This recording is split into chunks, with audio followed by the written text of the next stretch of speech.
androany dia nametraka ny vato fehizoro anaovana chapelle militaire na trano iangonana zany amin'ity toerana ty a, izay fantatrareo ihany koa fa toerana manan-tantara satria rehefa tonga nitsidika ny faritry Fianarantsoa ny Papa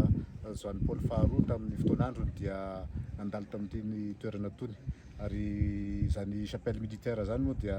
natao indrindra hitaiza mpanahy, ny mpianatra, ny miaramila, ny fianakaviana sy ny olona manodidina zay manakaiky ny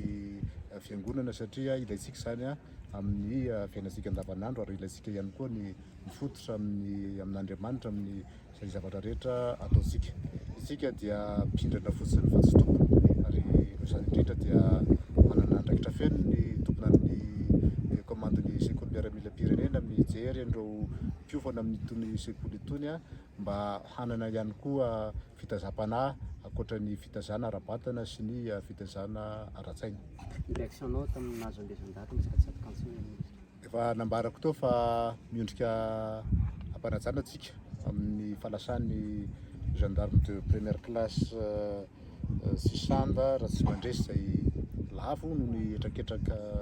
ireo miaramila kely zay nanao zavatra ataontsika hoe tsy ampisainana tokoa, ary nitarika fahafatesan'olona maka hery ny fianakaviana. Ankehitriny dia efa mandray ny andraikitra rehetra mikasika an'izany ny gendarmerie sy ny eo amin'ny état major ny Rotafika, ary efa misy ny